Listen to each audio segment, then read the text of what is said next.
Vamos lá. Bom, então, boa tarde a todos. Nós vamos gravar hoje a nossa aula de embargos infringentes e de nulidade. Dando sequência ao nosso curso de recursos, nós precisamos mostrar para vocês esses embargos que são muito comuns no processo. Então, vamos começar falando sobre o conceito dele, né? Então, os embargos infringentes e de nulidade é o recurso cabível das decisões não unânimes proferidas em segunda instância contra o réu. Então, primeiro, o embargo infringente é o recurso cabível de decisões não unânimes. Nós já explicamos que no segundo grau eu tenho turmas, sessões, câmaras, e essa decisão, ela às vezes não é unânime. E eu preciso, então, me utilizar do recurso de embargo infringente justamente para forçar que a decisão seja unânime, com isso uniformize aquele entendimento daquela turma, daquela Câmara sobre um assunto. Com o condão de reformar o acórdão, no caso dos infringentes, e de anular a decisão ou mesmo o processo por nulidade absoluta ou relativa, quando se tratar de embargo de nulidade. Então, nessa aula, nós vamos também ver o embargo de nulidade. Por que eles são estudados na mesma aula? Porque, na verdade, o que se fala para um se aproveita para outro. Com a única diferença de que, enquanto eu tenho os embargos infringentes que são cabíveis de decisão não unânime, eu tenho os embargos de nulidade, como nós estamos vendo aqui, eles são utilizados para situações em que há nulidade absoluta e nulidade relativa. Mas eu pergunto para os senhores, vocês sabem o que é nulidade absoluta e o que é nulidade relativa? Qual a diferença entre a nulidade absoluta e a nulidade relativa? Bom, basicamente, a nulidade absoluta, ela gera uma ofensa, uma violação, uma norma, um princípio de ordem pública. Então, um processo, por exemplo, que viola o contraditório, que viola a ampla defesa, que viola o princípio do devido processo legal, porque você inverteu a ordem dos depoimentos, por exemplo, você inverteu onde era para ouvir primeiro as testemunhas de acusação, você ouvia as de defesa, onde era para você fazer a perícia, você fez umas razões finais, onde tinha diligência, você indeferiu. Alguma situação que viole o devido processo legal, eu vou gerar para esse processo nulidade absoluta. Muitas nulidades absolutas ocorrem, por exemplo, quando eu tenho uma citação inválida, né? O cidadão está presente no local, mora lá na comarca e ele é citado por edital, sem necessidade, né? Mas eu tenho também as nulidades relativas. As nulidades relativas violam preceitos infraconstitucionais. Não são preceitos de ordem pública, mas são preceitos importantes. Se eu tivesse que fazer um parâmetro entre a nulidade absoluta e a nulidade relativa, isso não é aula de nulidade, nós temos uma aula própria de nulidade e até vocês poderão assistir essa aula, nós vamos disponibilizar também, é que a nulidade absoluta ela não se convalida, ela pode ser arguída em qualquer grau de jurisdição. E a nulidade relativa, se você não arguir essa nulidade, geralmente eu vou arguir essa nulidade fazendo registrar em ata, por exemplo, a não oitiva da minha testemunha, ou, por exemplo, a não realização daquele exame pericial, e vou fazer através de um agravo retido, um agravo instrumento retido, né, um agravo, e se eu não usar o retido, eu vou usar o agravo instrumento, que vai ser preliminar da apelação. Mas se você não argui a nulidade, o que vai acontecer?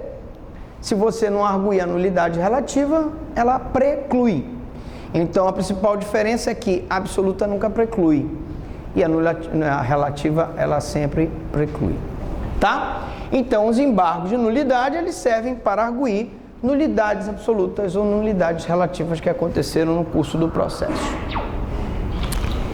Professor, vamos falar agora do cabimento, né? Quando é que cabe os embargos infringentes e os embargos de nulidade? As decisões que desafiam os recursos em tela, ou seja, os embargos infringentes e embargos de nulidade, são aquelas não unânimes proferidas em segunda instância contra o réu, né? E se eu tivesse que usar uma nomenclatura de processo civil, que é o nosso caso, nós falaríamos contra o requerido, né? Então, decisão não unânime, nós já tivemos oportunidade de mostrar para vocês que eu tenho aqui, vocês querem que eu faça com a vermelhinha hoje, só para mudar um pouco? Eu tenho aqui uma decisão, certo? E essa decisão, ela é recorrível através de uma apelação, por exemplo, para o Tribunal de Justiça, né, do Estado. Esse Tribunal de Justiça nós já explicamos.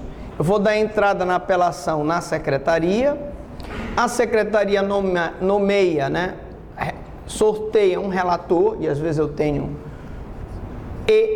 eu vou ter a figura do revisor, certo? E esse relator vai mandar, então, intimar a parte contrária a contrarrazoar. Então, aqui eu tenho as contrarrazões, né? A contrarrazão do recurso, tá? Feitas as contrarrazões do recurso, eu vou ter aqui a situação do MP, né? Que vai funcionar como custos legis. E aqui eu vou ter o julgamento na turma, né? Então, aqui, senhores, eu tenho uma turma, eu tenho uma sessão, ou se for a nível de Tribunal de Justiça do Estado, eu terei uma Câmara, formada por X desembargadores, cada tribunal tem. Nós temos no nosso tribunal aproximadamente 30 desembargadores, salvo engano são 29, me corrijam, 29? Alguém sabe, mas acho que é 29. Muito bem, 30, já tem 30, ótimo.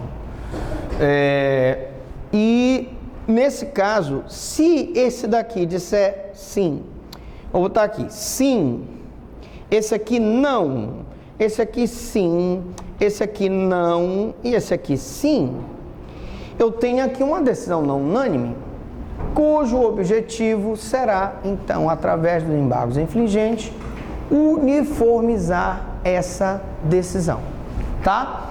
Então, decisões não unânimes proferidas em segunda instância contra o réu. Entretanto, a previsão legal desse recurso está contida nos capítulos dos recursos, porque os embargos infringentes não arrede a cadeira, porque nós estamos gravando e o som ele capta, né? Uma aula ao vivo, ele capta o som da cadeira, por gentileza. Então, quando eu tenho uma decisão não unânime, ela vai ser combatida através do embargo infringente, né? O embargo infringente, ele tem como objetivo uniformizar. Se eu tenho 3 dizendo que sim e 2 dizendo que não, alguma coisa está errada. Aquela decisão é tão complexa que gerou, então, um problema de não uniformização do entendimento, tá? Então, como eu disse, o embargo infringente, ele é um recurso contido no capítulo de recursos, portanto, é um recurso ordinário, não é um recurso extraordinário, e ele serve para combater essa decisão que não foi unânime. Assim, só estariam autorizados os embargos contra tais decisões. É o que pensa, por exemplo, o Moacir Amaral. Se vocês olharem o livro do Moacir Amaral, eu sempre cito o Moacir Amaral, que eu, nos meus longínquos, meu período em que eu estudei, há muitos anos atrás, 1900 de Aracê de Almeida, o Silvio Santos estava engatinhando naquela época, eu estava estudando Direito e naquela época a gente usava muito o Moacir Amaral. Hoje não se usa tanto, mas é bom o livro dele. Eu sempre faço a propaganda do Moacir Amaral, que elenca algumas decisões não impugnáveis pelos embargos, quais sejam o HC e o desaforamento. Como o HC e o desaforamento são criminais, eu queria só esclarecer o seguinte, que eu não posso, por exemplo, impugnar uma decisão não unânime em habeas corpus, nem uma decisão não unânime em desaforamento através dos embargos infringentes, tá? Bom, uma questão que fortalece esse entendimento é a inexistência dos referidos recursos no STJ, já que lá há a possibilidade de interposição de recurso especial e agravo de instrumento, né? Nós já vimos que o agravo de instrumento que eu estou falando para o STJ é aquele agravo de instrumento que eu interponho no prazo de 5 dias de decisões que não aceitam o recurso especial, de decisões que não aceitam o recurso extraordinário. Não é o agravo de instrumento que nós vimos, na aula que nós falamos de agravo de instrumento e agravo retido, tá? Já Humberto Teodoro faz uma interpretação literal do dispositivo, entendendo que são cabíveis os embargos contra todo julgamento de segunda instância. Humberto Teodoro, inclusive, diz, tá, que eles poderiam ser interpostos do habeas corpus e do desaforamento. Não é um entendimento pacífico, mas se nós olharmos o livro do Humberto, que também é um grande processualista, ele vai dizer que sim. Corroborando esse posicionamento, esse entendimento, está a previsão de embargos infligentes no Supremo, onde há apelação. Não há apelação, né, no Supremo, nem recurso em sentido estrito. Então, vocês devem ter visto, quando nós tivemos o caso do Mensalão, em que, por conta das decisões não unânimes, e aí foram 11 ministros, a maioria votou de um jeito, mas tinha uma grande maioria que votou contra, né? Então, nós tínhamos situações em que a maioria votava pela condenação, mas uma outra maioria votava pela absolvição. E aí, dessas decisões não unânimes, o que a gente viu na televisão? Os embargos infringentes. Então, pode ser interposto embargo infringente no Supremo de decisões não unânimes? Sim. Isso a gente viu na prática, né? E o que a gente vê na prática, a gente normalmente aprende mais. A gente viu na televisão que eu me lembre, me corrijam se eu estiver errado, houve uma divergência, por exemplo, no crime de lavagem de dinheiro. Lembram? Em relação à lavagem de dinheiro, 6 ministros votaram pela condenação e 5 votaram pela absolvição, salvo engano, 6 e 5, 11 dos 11 ministros que formam o pleno do Supremo Tribunal Federal. E aí, os advogados, pela previsão do cabimento do embargo infringente no Supremo, justamente porque no Supremo eu não tenho apelação, não tenho recurso em sentido estrito, que são recursos criminais. No Supremo eu só posso usar o recurso extraordinário e só posso usar o agravo instrumento naquela decisão que não recebe o extraordinário. Mas numa decisão não unânime eu posso usar um recurso de embargo infringente no Supremo Tribunal Federal. E foi o que aconteceu no caso do Mensalão. Eu me lembro bem da questão da lavagem de dinheiro, né? Com cabimento em ação de procedência originária. O que é a ação de procedência originária? Se tratava de uma ação penal contra várias pessoas que tinham praticado desvio, comprado apoio político com dinheiro público. Então, como existiam senadores, deputados federais envolvidos, a ação, o Supremo Tribunal Federal era o órgão de jurisdição originária, né? Era ele que tinha a incumbência de decidir sobre aquela ação penal. Eu podia, por exemplo, entrar com aquela ação penal no juiz de direito da comarca, onde foi praticado o suposto mensalão? Não. Eu podia ter entrado com ação penal perante o STJ? Não. porque o Supremo é categórico. Isso está na minha aula também de jurisdição e competência. Se vocês forem ver, nós colocamos ponto por ponto. Deputados, senadores, as principais autoridades da República, onde eles devem ser processados, né? Em que tribunal devem ser processados, um crime comum e o crime de responsabilidade. E lá na aula eu explico que por se tratar de deputado federal e por se tratar de senador, o processo é remetido para o Supremo. Atualmente nós estamos observando a Lava Jato, que é uma outra investigação que foi feita pela Polícia Federal. E por que a Lava Jato foi para o Supremo? E por que a Lava Jato teve o relator Teori Zavascki? Porque estão envolvidos senadores e deputados federais. Então a ação originária, ela é do Supremo. Ação rescisória improcedente e recurso ordinário. Nós também já tem lá disponível para vocês o recurso ordinário, mas nós vamos realmente dar uma pincelada no recurso ordinário. Mas se eu tiver, por exemplo, recurso ordinário ou uma rescisória improcedente, e aí eu tenho uma decisão não unânime no recurso ordinário ou numa rescisória improcedente, eu poderei usar os embargos infringentes. Beleza? Alright, boys. E o prazo, né? Prazo e forma de interposição. Primeiro prazo, facinho, né? Fácil. Os embargos infringentes de nulidade devem ser apresentados no prazo de 15 dias, contado da data da publicação do acórdão.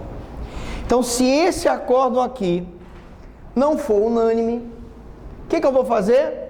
Eu vou pegar esse acórdão aqui, no dia que ele for publicado, dizendo que 3 desembargadores votaram sim, 2 votaram não, isso é um acórdão não unânime, né? Seja de uma Câmara, seja de uma turma, seja de uma sessão. E, consequentemente, dessa decisão, eu tenho 15 dias para ingressar com os embargos infringentes e de nulidade. Nulidade porque se eu tiver uma nulidade absoluta ou relativa, eu posso usar os embargos de nulidade. Muito bem. A interposição deve ser feita por petição entregue à Secretaria do Tribunal. Então eu coloquei aqui o SEC aqui, ó. Você vai dar entrada na Secretaria do Tribunal. A Secretaria do Tribunal, sistema informatizado, vai sortear um relator ou um revisor. Se tiver o revisor, em algumas situações, nós já vimos que crimes punidos com reclusão na área criminal, nós vamos ter um revisor necessariamente.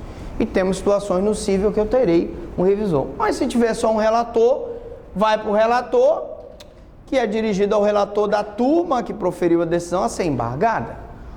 Turma, eu divido esses pequenos órgãos aqui em câmaras, nos tribunais dos estados, são câmaras, e no STJ e no Supremo são turmas, sessões, né?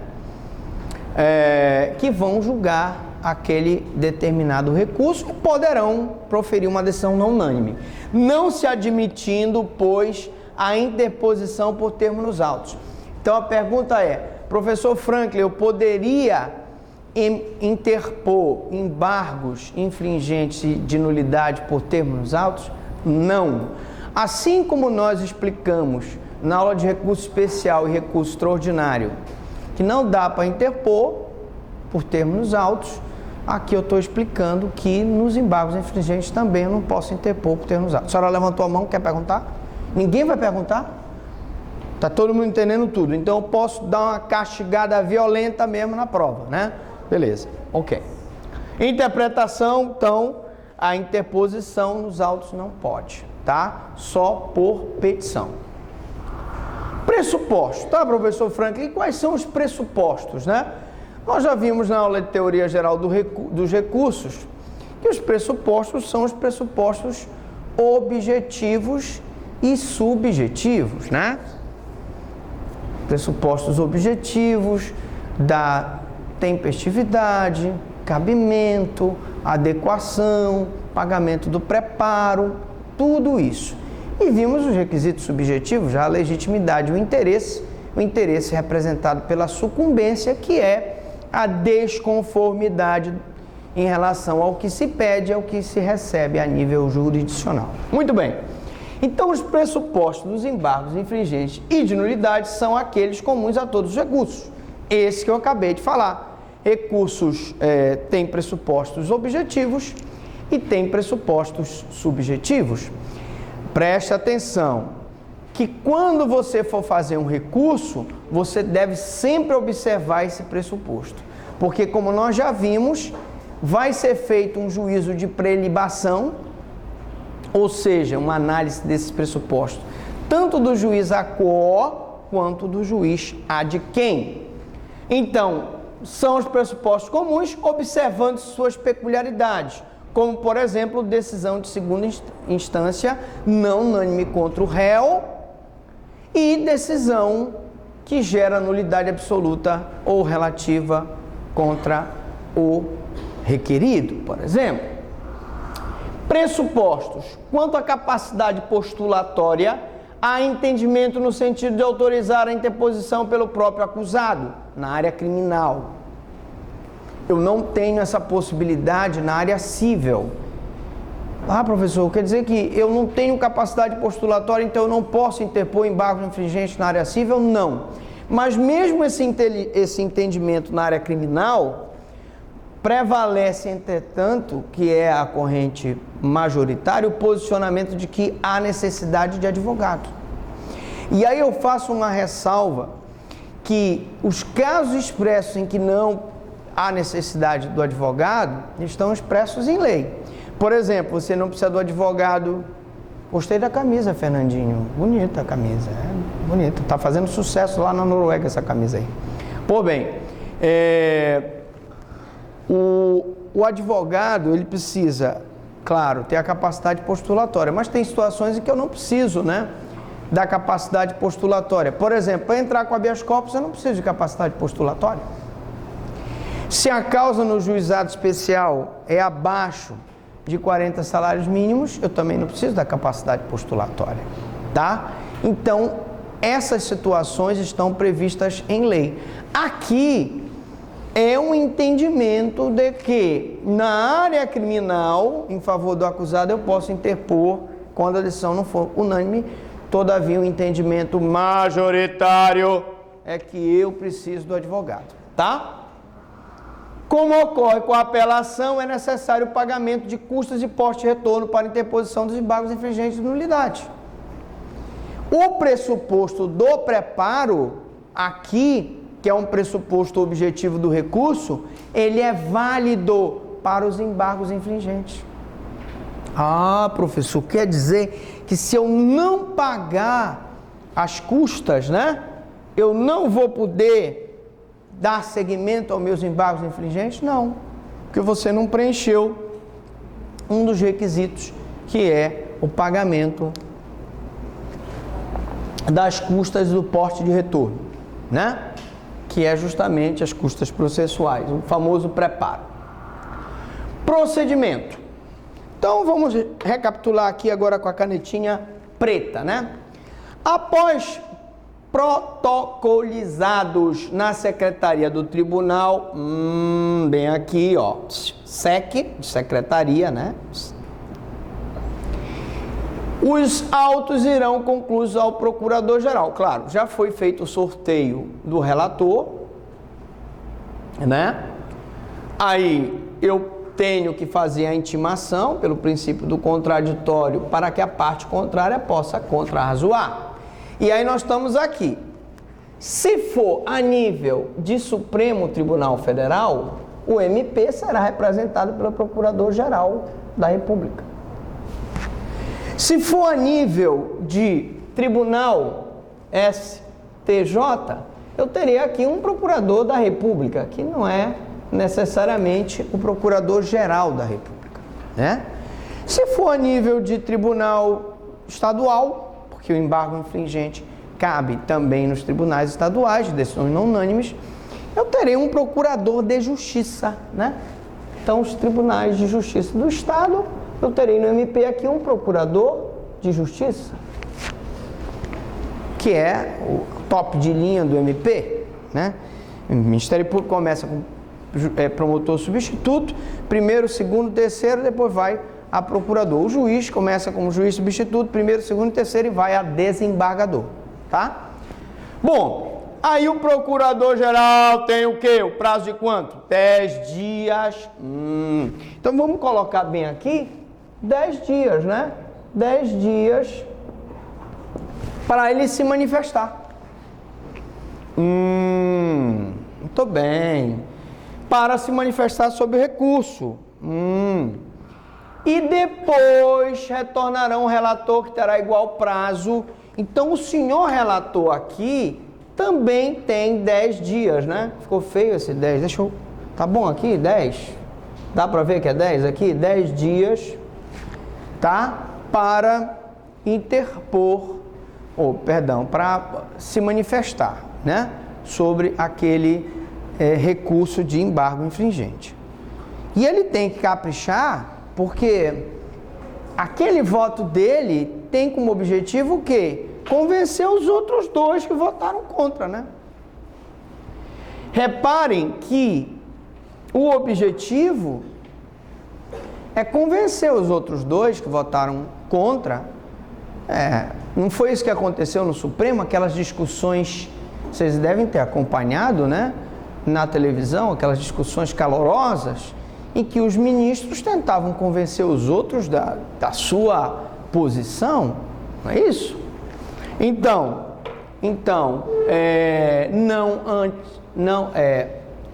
só para eu não me perder, vão ao relator, que será o prazo para exarar o relatório dele, por isso que o nome dele é relator, e pedirá designação de dia e hora para julgamento.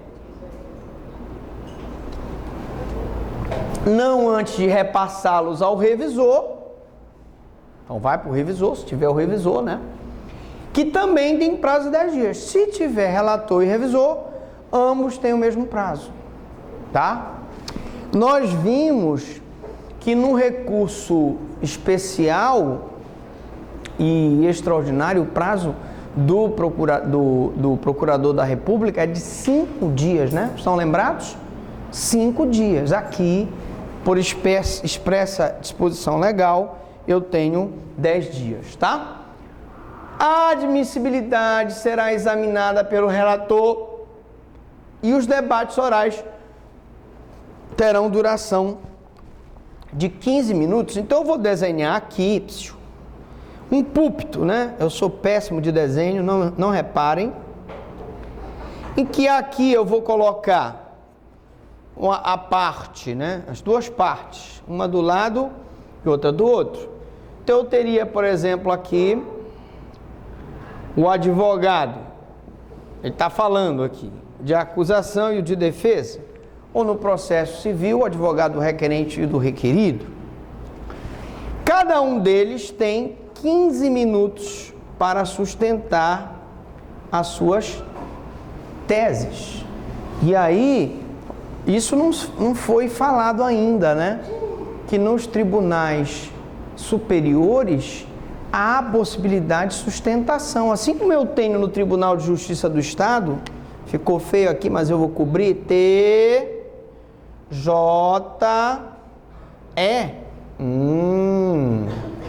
Pronto, TJE. Assim como eu tenho a possibilidade de você sustentar num julgamento perante o Tribunal de Justiça do Estado a sua tese, eu tenho nos tribunais superiores. No caso dos embargos infringentes, essa sustentação é de 15 dias para a acusação e para a defesa, 15 dias para o requerente, 15 dias já, 15 minutos para a acusação e para a defesa, 15 minutos para o requerente e o requerido, e prorrogável, né? Temos a réplica de 15 minutos e, excepcionalmente, pode ser concedido a tréplica, né? Então, normalmente se concede 15 minutos. Se por um acaso, dou aqui 15 minutos, se por acaso tiver tréplica, eu dou aqui mais 10 minutos e mais 10 minutos. Se vocês observarem na aula de procedimentos especiais, mais especificamente no processo sumário, vão lá e dão uma olhadinha, são 20 minutos para uma parte e 20 minutos para outra. Prorrogáveis, né? Se houver réplica e tréplica, prorrogáveis por 10 minutos. Aqui são 15 minutos, tá? Então é tudo 15. 15 para interposição, 15 para contrarrazoar, 15 minutos para os debates orais. Só são 10 o tempo do MP